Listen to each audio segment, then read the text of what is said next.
Welcome to another episode of the Limitless Podcast. I'm your host, Dr.TonyHolmes, and today I want to talk to you about a very important subject. It's called positive psychology. Positive psychology. This is something that you may have heard of before, maybe not. It's something that I've been studying for a few years now, probably since about maybe 2021, 2020, 2022, somewhere in there. Honestly, COVID helped spark a lot of my curiosity in this subject. And I think it's a subject that's needed because during COVID, a lot of people were learning different things, trying different things, but now we've really gotten back to our normal behavior. And in that, we have an opportunity to really refine some of the way that we look at life. And positive psychology is a subject that I think is something that we can root in our everyday routines, our everyday belief in ourselves, our everyday way, and just how we live life. And we can find ourselves actually benefiting quite a bit from this subject. So let me define it first, and then I'll kind of go into some theories on why I think it's important and how we can use it every day. So in simple terms, positive psychology is the study of human happiness, human strengths, what we're good at, and what makes life worth living. You know, we beat ourselves up so much in this life. I mean, me personally, I'm my biggest critic. What I've learned over time is that meeting other people and working with different people, we all have those same similarities. You know, you think of athletes who critique themselves, or just the everyday folk that may work in a setting or an environment where you're being judged on your performance. It's common for us to think about the negative and think about what we're not doing well. But positive psychology allows us to focus on what it takes to thrive and build a successful life, or a life that's worth living, as the definition says it. Psychology today defines positive psychology as the scientific study of human flourishing. I like that. Human flourishing. I'm glad they put that word in there. Focusing on character strengths, well-being, and optimal functioning, rather than just treating mental illness. So the way I view positive psychology is that we can easily look at what is broken in our lives and work on fixing that. But positive psychology says, let's look at the positive things, the good things that's going well for you, whatever that may be, and let's work around that and reshape and redevelop your life in that way.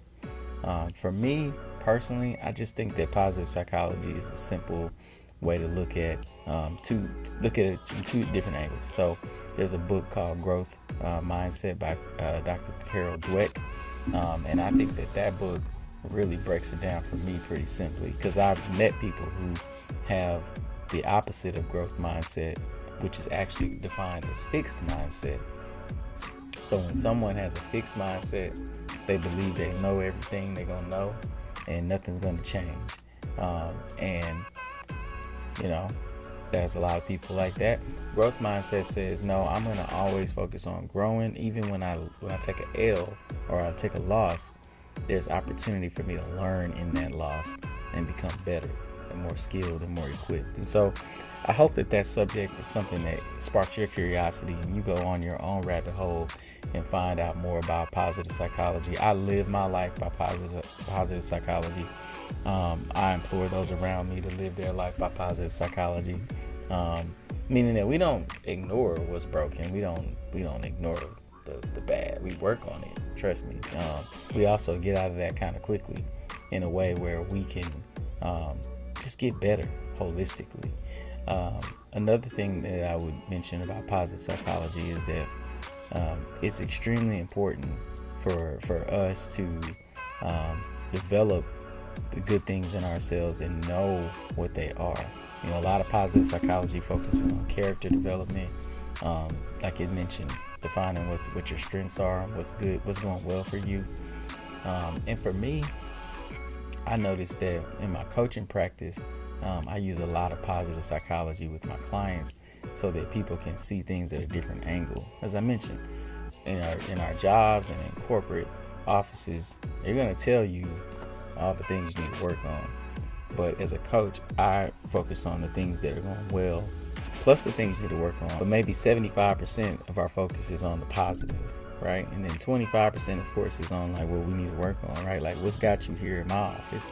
But 75% of it is really about what can we do? What can we do better?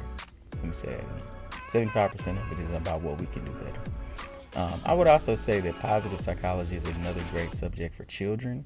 So if you have children, this is a great opportunity for you to develop them in a more successful way.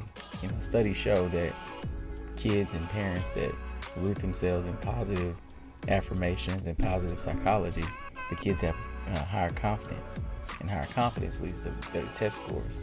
Better test scores leads to, more opportunities, such as college or just period. The more opportunities you have, the more confidence you have, the better opportunities you have in life, and then that makes a more holistic person who can walk into any room, any door, and be confident that they at least got the footing and the backing and the support that they needed from their parents in their upbringing. And you see it in adults today. And so my challenge to you is give positive psychology a chance. You may still be like, well, what is it though? I read you 2 definitions, all right? I'll say them again real quickly. Positive psychology is the study of human flourishing, focusing on character strengths, well-being, and optimal functioning rather than just treating mental illness. It focuses on fixing what is broken to building what makes life worth living. Some core focus areas is positive emotions, having joy, gratitude, hope, and love, engagement, experience in the flow state, relationships, building strong bonds, and compassion with others, and having meaning and purpose in your life. And so I hope that you can find a way to do maybe a few simple things, such as have some gratitude exercises where maybe you write things down and write down 3 good things that's happening today, or 3 good things you're focused on today. It increases your mood and enhances possibility. Discover personal good things about yourself. Maybe take a strengths test, or take an assessment that will allow you to see yourself differently. And then, of course, mindfulness. Being able to have a positive spirit that will allow you to bounce back from stress and negative anxiety a lot faster. You do these things on a daily basis, and I promise you will see life change for you. If you don't believe me, take me up on this. Reach out to me at Tony@coachedbytony.com. I would love to work with you, love to connect with you. Keep listening to the podcast and share this with a friend that may be like, what are you talking about, positive psychology? All I know is dark clouds and I don't know, no sunshine. Send this to them so that they can maybe see things a little bit differently. All right. Thank you, my friends. Stay limitless.